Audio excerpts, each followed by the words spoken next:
Blue Mountain Zendo, Obon, 2014, Dharma Talk by Ryuun, Joriki, Baker, Osho.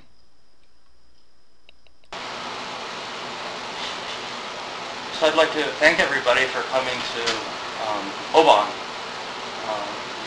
celebration of life. And some are new faces and some are faces that we've seen year after year after year.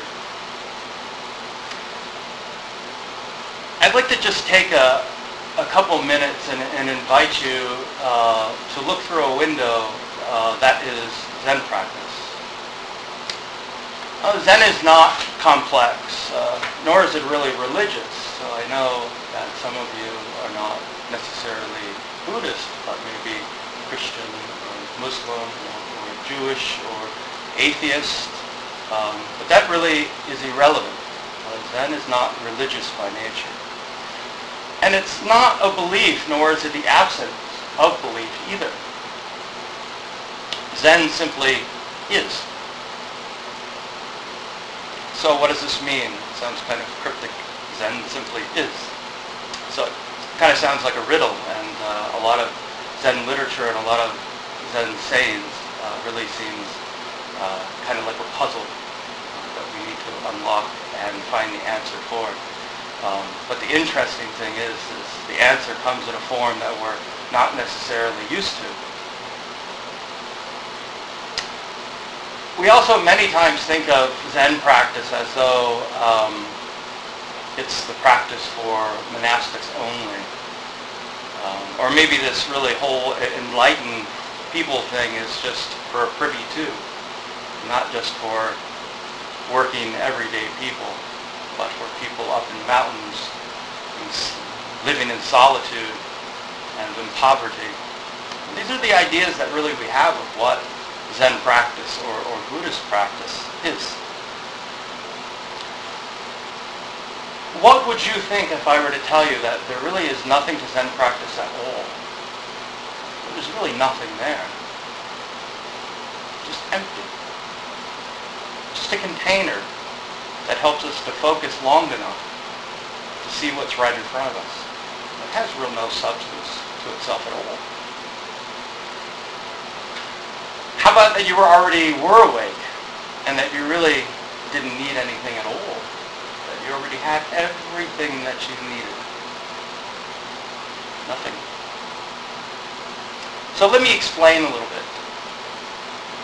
A lot of people love to hear that when I say, well, you're already enlightened, you don't need anything. They're like, wow, what am I doing here then? So let me explain a little bit.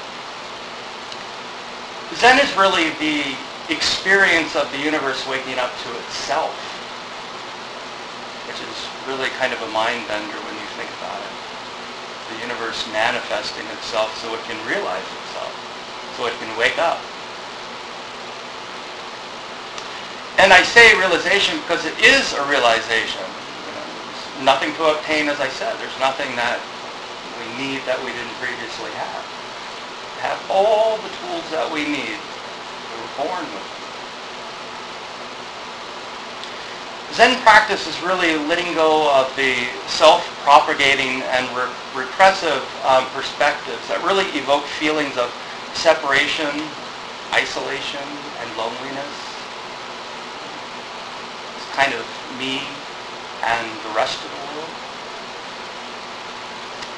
The process of waking up is really the actualization of Zen itself. Zen falls away, and the actualization or the embodiment is what remains. And it's really what I'm trying to say. There's really nothing there. It's like training wheels for our spiritual practice. And then when we finally begin to ride the bike ourselves, we no longer need the training wheels anymore. We no longer need the supports. We're doing it all by ourselves.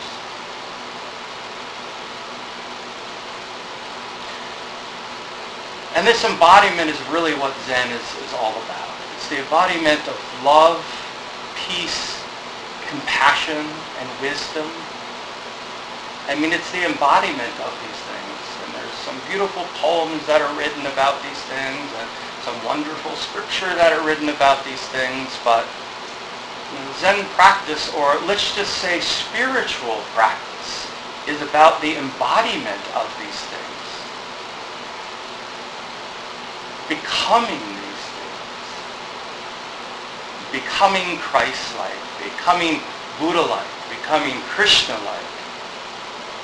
Embodying these things that we hold as some of our highest achievements.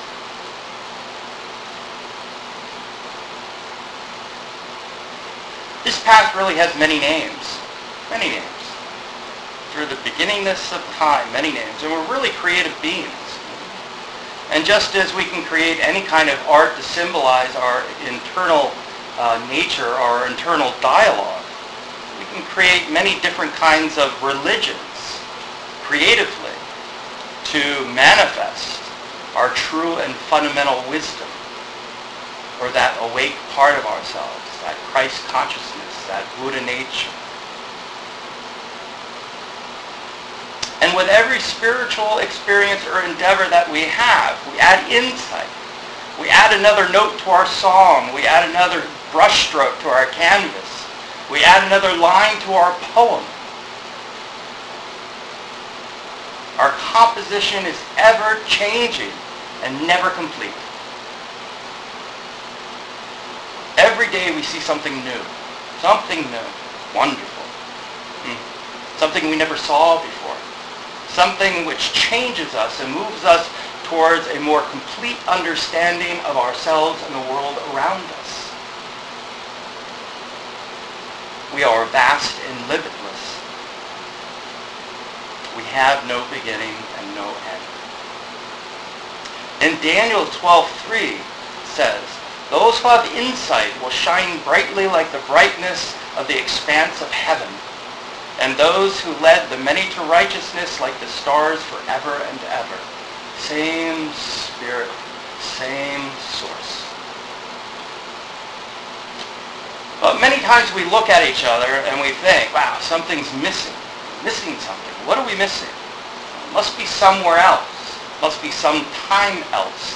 It must be in someone else. Maybe it's in some other faith as well. So we go out in this spiritual pursuit, trying on different garbs, trying on different beliefs, trying to fill that part of us that we feel is empty or missing something. There's a really neat parable about a fish. My wife says I should start telling more stories, so I'm trying to listen for once. So once upon a time, a young fish asked the old fish, he said, "Everyone talks about this thing called the ocean. What the heck is it?" The older fish and wiser fish answered, "The ocean is the thing that surrounds you on all sides." The younger fish didn't understand. "There's nothing around me. Why can't I see this ocean?" "Of course you can," the old fish said with patience. "The ocean is both inside and outside of you. You were born in the ocean, and chances are you will die in the ocean. The ocean flows around you just as your skin does." And Confucius says something very much in the same way. Confucius said, "A fish forgets that they live in water, and people forget that they live in Tao." Now, what is Tao? Tao is kind of just another word for the thing we're trying to describe but can't. Just can't do it. It's too vast, always changing, moving target. So we use these words and we use these concepts, just to try to communicate a little bit, try to point, the finger pointing to the moon. So we all live in the ocean of Zen. We all live in the ocean of truth, of Christ consciousness, of Krishna consciousness, whatever you want to call it. It doesn't matter. Maybe to you, but to it, it really doesn't. Call it what you want. Define it how you want. It's probably true of all of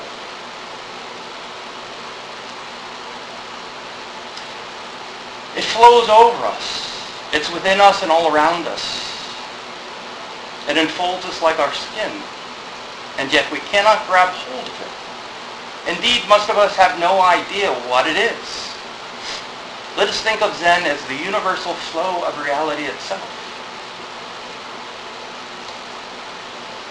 Maybe by doing this, we'll take a little step forward into this thing that we call enlightenment. It's not really until we reunite our inner world with our outer world that we awaken to the truth that self-nature is truly no nature at all. Meaning that we're very vast and encompassing everything, and still yet an individual as well. Kind of neat.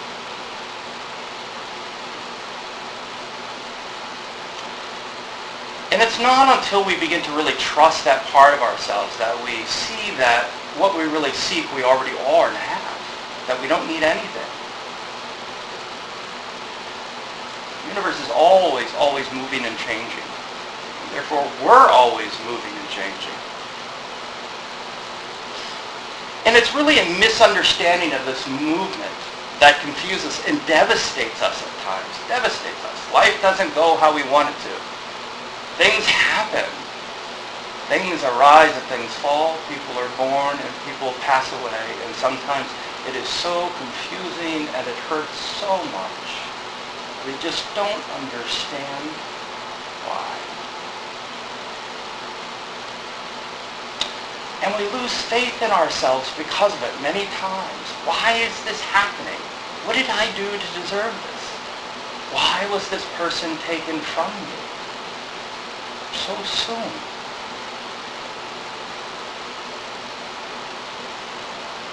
Or maybe even we wonder why God. We have an idea of God. Why God may be doing this to us. What did he do?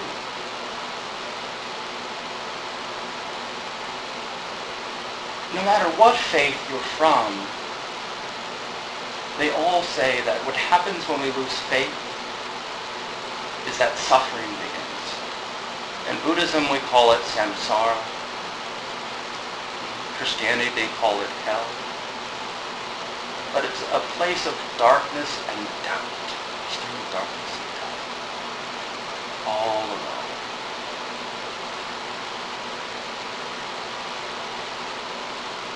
I think Dante's Inferno really embraces all these different hells that we could really fall into.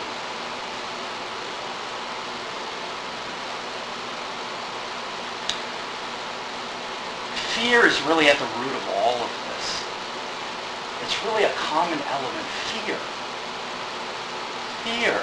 Some things that appear as something else really are fear-based most of the time. We're afraid. And the fear of change is really scary when we operate from the perspective that we are separate than everything else. Because then, again, as I said in the beginning, it's us against everything else.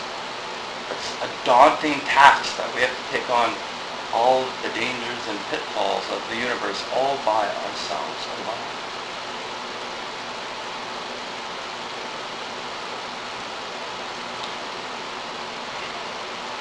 We begin to feel separated, isolated, lonely.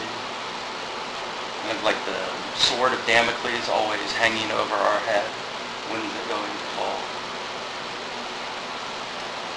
And it's really the fear of oblivion that drives this fear. Like a whip drives an ox to kind of push harder and deeper into the mud. You know? This fear just keeps pushing us.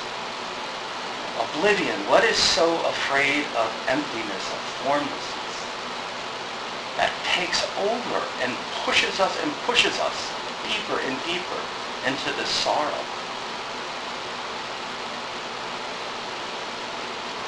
Change really becomes the constant threat. An unknown for which we perceive to have little or no control over, because we have, again, this idea of being separated from everything else. From a Christian perspective, maybe it's not walking in the grace of God or not having a relationship with Jesus and walking alone and feeling so alone. It's the same thing that I'm talking about.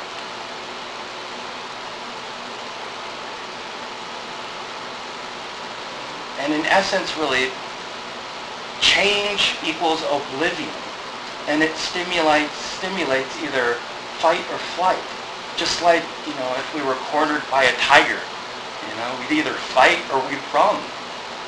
And this fear does the same thing to us in a spiritual way. We either get angry at God or at Buddha or at practice or our faith, or we don't want anything to do with it anymore whatsoever. It's a waste of time. We totally abandon it.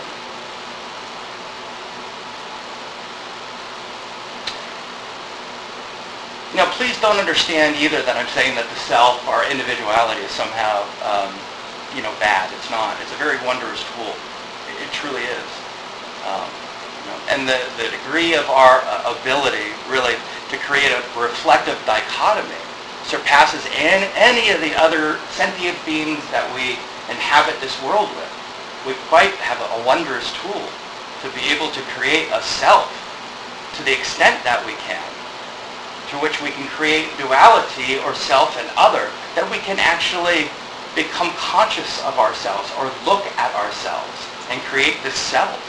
That's quite wondrous. We're like splitting ourselves in 2 and 3 and 4, and we can go on and on with all these different faces. What a great thing that we were born with. What a gift to be able to do this, to be aware and conscious of ourselves to the extent that we can be or can't be.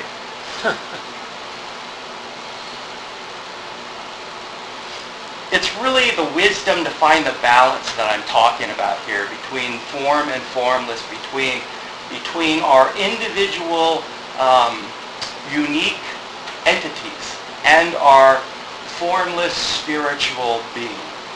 That balance between carnal and spiritual, or form and formlessness in Buddhism. That we find a balance between those two, because we are a balance between those two.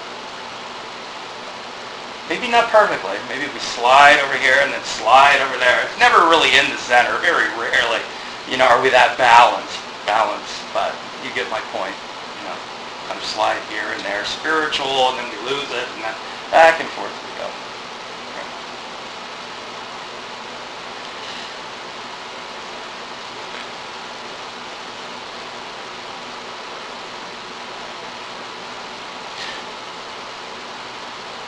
It's really about finding the joy and the peace and the gifts of what it is to be born with this human form. Because there's many other options that we could have been born into, but we were graced with this quite wonderful human form. And again, we are truly the universe manifest, or God manifested. That essence is within all of us. And we are perfect, even in all of our imperfections.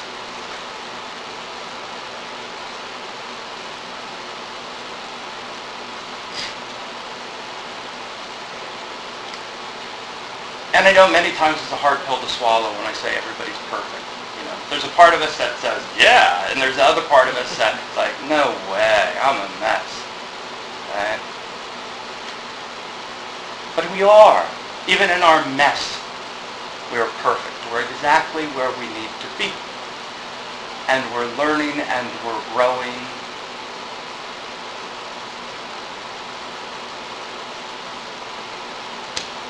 We must march on bravely in this growing, in this making mistakes. Replacing our shaky faith with knowing and true deep understanding or relationship. It must be our personal relationship, no matter how you look at that. Other people's faith will not save us. It may soothe us, but it will not save us from suffering. The Buddha once said that all living things were at one time our mothers and fathers, and at one time we were theirs. Speaking of this oneness, this unifying source is really the wellspring from which all religions come forth. Isn't that wonderful to think about? At some time we were each other's mothers and fathers and sisters and brothers.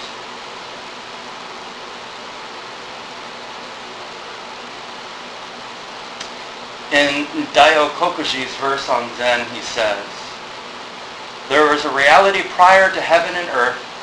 Indeed, it has no form, much less a name.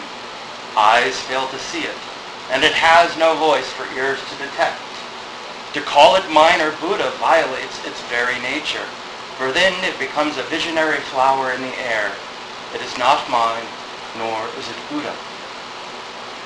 Absolutely quiet, and yet illuminating in a mysterious way. Quite wonderful. In John it says something very similar. "I am the trunk, you are the branches. He who abides in me and I in him, he bears much fruit. For separate from me he can see very little."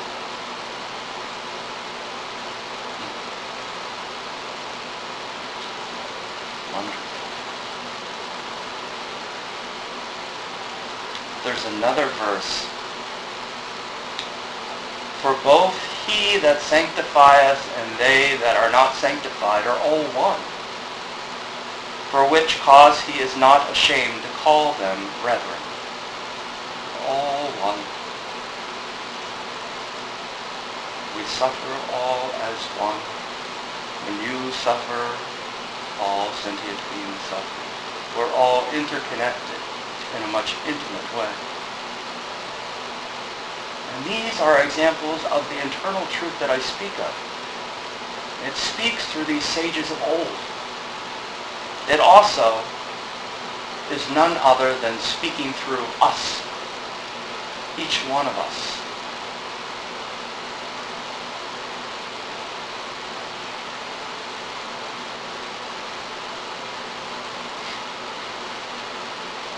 It is from this source that we really pull the greatest of our strengths from. In Zen we say, if you truly want to see your true strength, look for it in the midst of fire. The Bible says, "For who there are all flesh who has heard the voice of the living God speaking from the midst of fire as we have."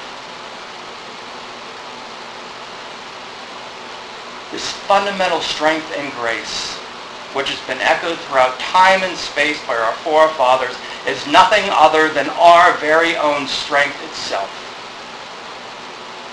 It now speaks from our mouth, it sees from our eyes, it hears from our ears, it touches from our fingers. It is found right here, right where you stand. And you only need to take a backward step and reveal the grace and power that lies within your own heart.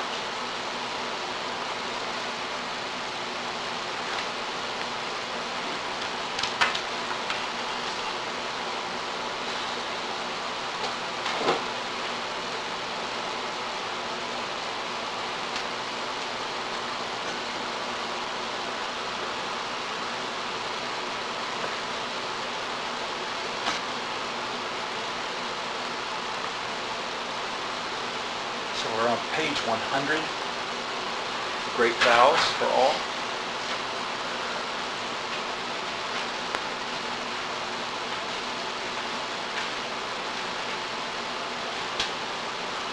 Shujo Muhen Seigando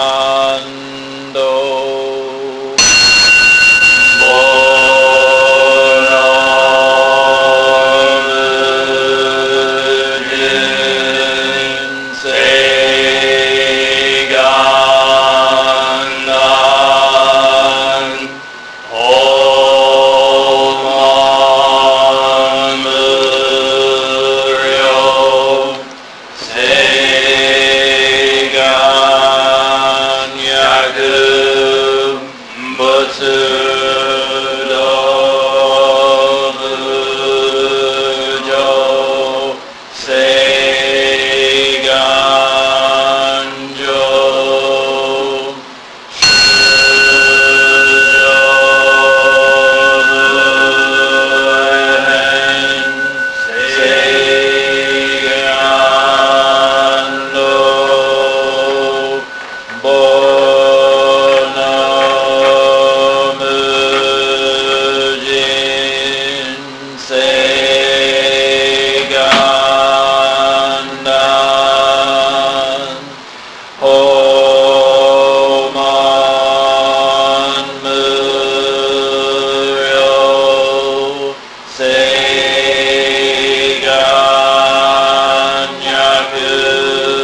Butsu